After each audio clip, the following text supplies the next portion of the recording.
Talk. I am Hangin Ju, a volunteer for GIC Talk. Before the talk, please turn off your cell phone or switch it down to silent mode. 소지하신 핸드폰은 진동을 해주시면 감사드리겠습니다. Today I will tell you one quote by Charlie Chaplin. It is that a day without laughter is a day wasted. Actually, I believe that laughter is the best gift of God because it makes us feel happy even though we are suffering from some hardships. So I want you to overcome some hardships with smile and thought that this moment shall pass. So ladies and gentlemen, please be positive and smiling when you go back to home after GIC Talk. So today's topic is about Ho Chi Minh, who was called the Great Vietnam Enigma. As far as I know, Ho Chi Minh is a great president and prime minister as well as a great father of Vietnam. So one article from Eurolife said, Ho Chi Minh is a broad-minded person and loves children without a word of lie. So today we can know about Ho Chi Minh in detail through today's speaker. Le Hoa, a coordinator of Gwangju Eden National Center, which is in charge of GIC Talk from today, will present this topic. So ladies and gentlemen, please give her a thunderous applause.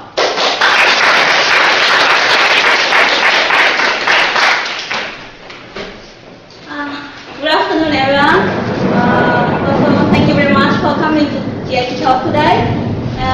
Most of you may know me as a GIC coordinator, but today I'm very happy to be here as a speaker, Vietnamese citizen, and I'd like to say about a great people in Vietnam. To say about Vietnam, maybe you already heard about Ho Chi Minh. Have you heard about him? Yes. Thank you very much. I'm happy to hear that. Actually, last week when I said I'm going to give a talk about Ho Chi Minh, some people ask, what are you going to talk about Ho Chi Minh City? Yeah, exactly. Ho Chi Minh is the city of the Vietnam, one of the biggest city of Vietnam, and Ho Chi Minh City was named Ho Chi Minh in his honor. So, as you see, the picture, this is a photo of Ho Chi Minh. He was thinking how to help Vietnam to have independence, freedom, and happiness. So I guess most of you here are older than me and have more experience than me. Some of you may have more knowledge than me because it involves to history and also involves to the politics problem. But today I don't want to focus in the politics. I would like to say about Ho Chi Minh in person. Yeah. So I will start with. Can you? It doesn't work.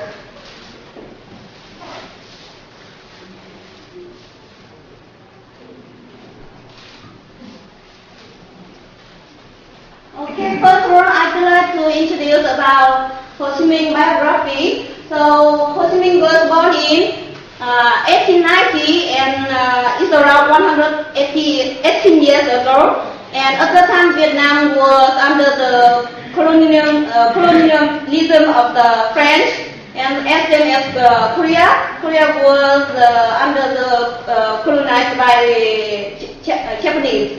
So at the time, Vietnamese people had very hardship and suffered a lot of the exploit from the colonialism.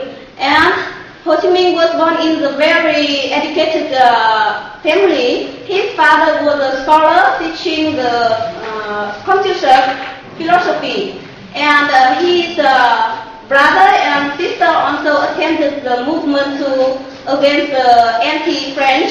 So that's why they was imprisoned. And in 1908, in the age of 18, Ho Chi Minh made a first movement and wrote a letter in French to denounce about the corruption of French and colonialism. So because of that, Ho Chi Minh was expelled from the school. Actually, he was already one of the 10 most excellent and outstanding students. But because of the movement, he was expelled from the school. So, and from that day, he was attracted the observation from the French secret police. To avoid that operation, he went abroad in 1911 and to find a way how to save our country. At that time, he went to a lot of countries and met a lot of the nationalists. And also, during that, in 1919, he moved to America, and he was very impressive with America because of the modern and luxury and liberty country. At that time, he was really admired USA. And however, in 1919, when the peace conference was going to happen, he wrote a letter to the President Wilson to denounce the evils of the French and ask him for help. However, it was denied. So that's why he moved to Russia and then learned Lenin and Marx philosophy, and from that day he became a communist. In 2019, he founded the Communist Party, and after that, Union of the French Colonial Nations, and then Vietnamese Revolutionary Youth Association. So during that period of time from 1920 until 1932, in the age of 30, he was very, very, very famous as a political and as a communist. He founded a lot of parties and associations in the world. And in 1932 to 1933, he was imprisoned in China. So, in 1941, he escaped and came back to Vietnam and founded Vietnamese Independence Alliance.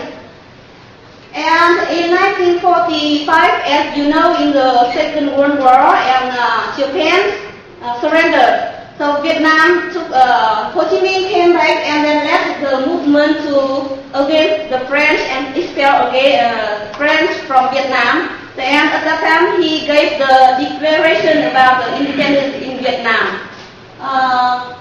And there is one special point. Could you please open the video? Declaration of Independence of Vietnam, the first one. First video. The first one, no. Another one.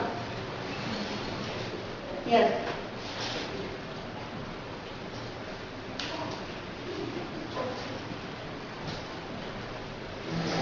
If you are American, so maybe you will surprise. That began with the words, "We hold these truths to be self-evident, that all men are created equal, that they are endowed by their Creator with certain inalienable rights, and that among these are life, liberty, and the pursuit of happiness."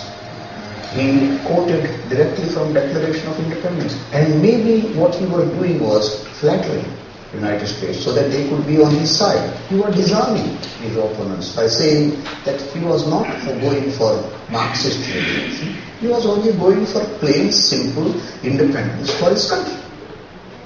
He admitted to being a communist. He said, my purpose is to free up Indochina. I'm not doing anything different than you did in 1776. You managed to deal with it pretty well, and that's all I'm trying to do now. Do you have any problem with that? Yeah. So, are there anyone from America? Can you hear something special from the country? Yeah, actually, he started Vietnamese Declaration of Independence with American Declaration of Independence. So he started with, "We hold these truths to be self-evident, that all men are created equal, that they are endowed by their Creator with certain unalienable rights, and among these are life, liberty, pursuit of happiness." So this is the Declaration of Independence of USA, right? And it's also the Declaration of Vietnam now. Yeah, and as you heard, he said that his purpose is just for liberty for Vietnamese. and he didn't have intention to go far to communist. Yeah. So actually he was a nationalist, and Vietnam, many people misunderstand Vietnam now is communist, but actually we are the socialism, not communism. A little bit similar, but something different. Anyway, in 1946, he became the president of the Democratic Republic of Vietnam, which was North Vietnam in the past. And he was the president during 24 years. And at the same time, he was also the prime minister until 1955. And then after that, because of health problem, he gave the power to another people and became the chairman of the party, the Labour Party of Vietnam.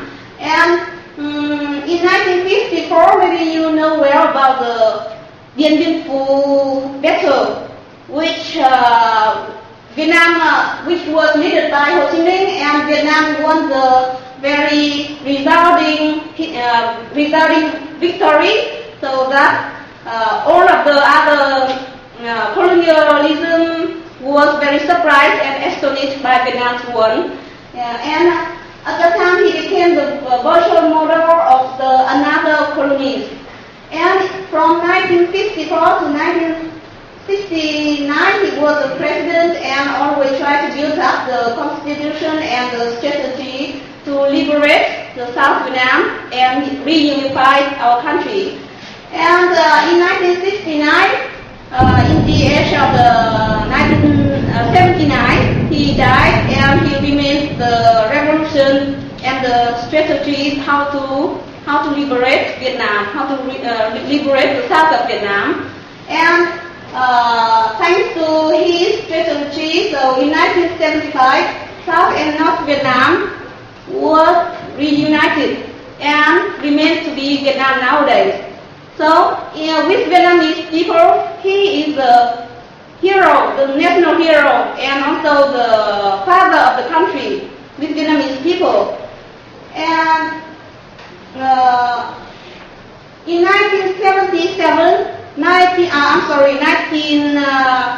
in 1987, UNESCO recognized him to be the President Ho Chi Minh Vietnamese hero of national liberation and great man of culture, the double order. And that President Ho Chi Minh, an outstanding symbol of national affirmation and devoted all of his life to the national liberation of Vietnamese people, contributing to the common struggle of peoples for peace, national independence, democracy, and social progress. So he was recognized by UNESCO to be hero of the nation and the great man of culture. Anyway, but after that, there was the reaction from the south of Vietnam. The people who was in the south of Vietnam moved to the U.S. They make some struggle against this recognition. And at the time there was some bad rumor. They tried to make some bad rumor, and they even said that May 19 was not Ho Chi Minh's birthday. You know, in the history and because of the war, and as a politician, he changed a lot of names. Actually, he had more than 100 names, and the birthday also changed. And then, because of many different rumors, they sent to UNESCO to prevent the honor. So this was delayed because UNESCO didn't want to make a mistake to give the honor to one hero. So they tried to find out, but lastly the rumor couldn't be confirmed. Anyway, his birthday was gone because this celebration is for 100 years birthday. And then they promised to open the 200th birthday of Ho Chi Minh maybe in 87 years in the future. Yeah. And to know more, what is the Ho Chi Minh personality? Is the rumor true or false? So let's listen to the opinion of some politicians from U.S. and America and England and another country. Could you please?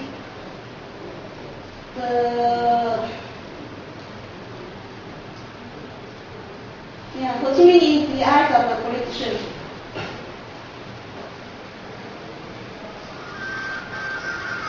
There is, on the one hand, the image of Ho Chi Minh as the patriot, the leader of his country's struggle for national liberation, a man of simple tastes, a man who is almost more a Confucian than he is a Marxist or a Leninist. The other image of Ho Chi Minh is as an international communist agent at the head of a repressive regime which carried out policies deeply repugnant to many Vietnamese. I think you've got to deal with the dual character in this man. At the same time that you have this image of kindly, wispy, emaciated, frail, but you've got to remember, underneath that is a really tough figure, absolutely dedicated, absolutely relentless. Ho Chi Minh's enduring legacy, in terms of his image and the way he is seen around the world, I think probably he's remembered perhaps more than anything else as the leader of probably the most successful movement for national liberation that we've seen in our century. Ho Chi Minh accomplished an incredible feat in helping to free his country and unite it despite the opposition of France and the United States. This achievement required the efforts of a man who was part Lenin, part Gandhi, part Confucius, and all Vietnamese.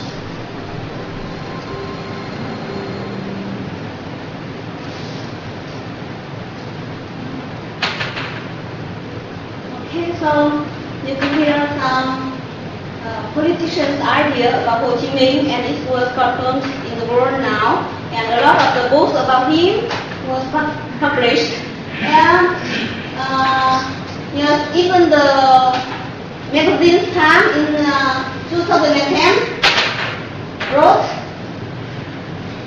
Ho Chi Minh was one of the 10 most famous characters in all era who fought for the independence of the country as same as Mahatma Gandhi. And he's also the one who changed the appearance of the 20th century. And to know more about Ho Chi Minh's personality, I would like to show you many pictures. You can see he was a president, but he never looked like a president. Yes. And he loved children by his own house. He really loves children. And you can see, when he was the president, he always tried to meet the farmers, workers, and try to help them. He always encouraged the person to produce the product and work very hard. And he is not paid by words. He did first. He always did first before asking another people to follow.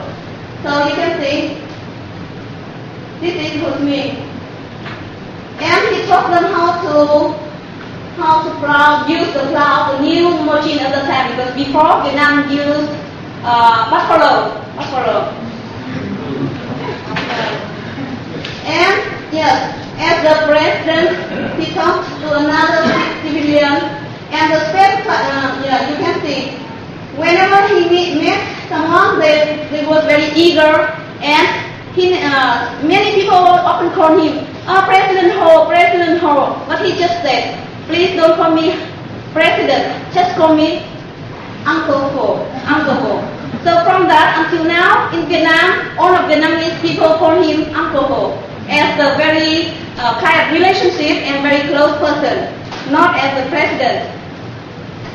And you can see even with the foreigners, he always is very friendly and very sociable and try to meet the people. And you can see his hobbies when he has free time, growing up the tree and fishing. His character is similar to another scholar in the past, in the very ancient area. And he never wants to be the very famous people. He just wants to have happiness, independence, and liberty for Vietnamese and for another countries also. And as the president, he lived in a cottage, the small cottage with a very simple thing. And after his death, the remaining is a small cottage and a typewriter, very old bed, the wooden rope, and some administration books and the revolution idea to lead the Vietnam to have independence and liberty. That is his remaining without anything, without any property, and he didn't marry. He spent all his life researching and to devote to Vietnam, to the people.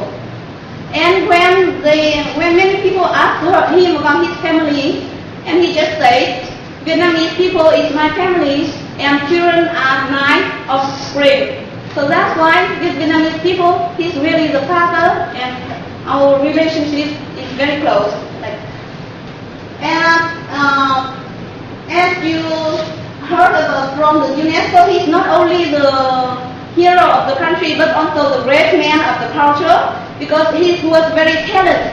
He could speak fluently French, English, Russian, Chinese, and Vietnamese national language, because in the past Vietnam used the kind of the ancient Vietnamese, and from France we have the new national language at the time, and he mastered very well. And he wrote, in the time staying in the prison, he wrote 133 poems in Chinese, and also in the French. He wrote a lot of articles and books and stories in French, and also administration book in Vietnamese and another in English. And he also loved music and was a conductor. He was very talented. And I'd like to tell you about the legacy and the influence of Ho Chi Minh to Vietnam until now. If you ever come to Vietnam, you can see, yes, the biggest city of Vietnam is Ho Chi Minh City. And in Hanoi, there is a very huge mausoleum of Ho Chi Minh. And his body was put inside, and if you ever visit, you can see Ho Chi Minh.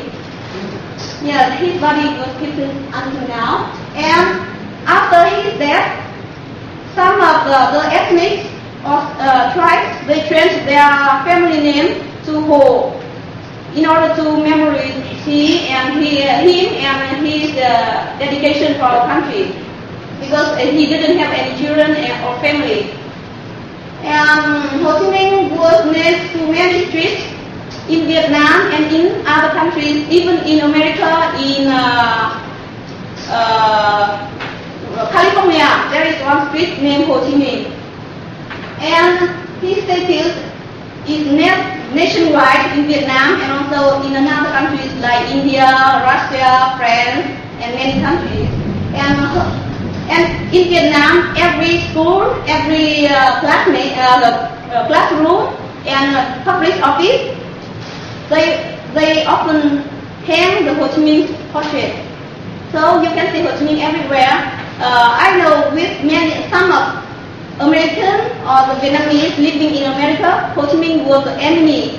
And they said Ho Chi Minh was murderer, was a killer, but actually it's a rumor, and it's from their hatred. And in Vietnam, there are more than 50 songs of him and a lot of poems and 100,000 stories about his personality, his conduct. For example, when he visited the farm, and he had a hobby to smoke. So one of the soldiers intended to lighten up the lighter. He just said, "Oh no, just say this." He came to the kitchen and lightened the cigarette from the kitchen. Yes. And he often spent time visit the school, visit the farm, and visit many places and spend time with the people. And he often teach them the Confucian philosophy. But he also omits some disadvantage of the Confucian. He is the first one to state the human rights in Vietnam, state the equality between the man and woman, the female and male, and there is one story, maybe you don't know, but in 1975, the last president of South Vietnam was Nguyen Thi. His last president of Vietnam, Nguyen Thi, and his brother, he sent his brother to the north of Vietnam to be spied and to kill Ho Chi Minh. But after approaching to Ho Chi Minh, his brother really admired Ho Chi Minh and became the general in the Ho Chi Minh's force. Ho Chi Minh's military. And his brother persuaded Nguyen Thi, the president of South Vietnam, to surrender. So that's why the north of Vietnam won and reunited very easily. Because most of people, Ho Chi Minh was maybe not so talented, but his character and his personality was really deserved to admire. And as I researched, also Professor An Kim Hwan from Chosun University also said Ho Chi Minh may have a different ideology or different religion with another great man, but his personality deserves to be respected. And political leaders need to take Ho Chi Minh as a model of his great love to the country, great love to the nations, and great love to the people. So, that is my researching and also my idea about Ho Chi Minh. So if you have any question or any idea, you can tell me and discuss with me. So that is all from my talk. Thank you very much.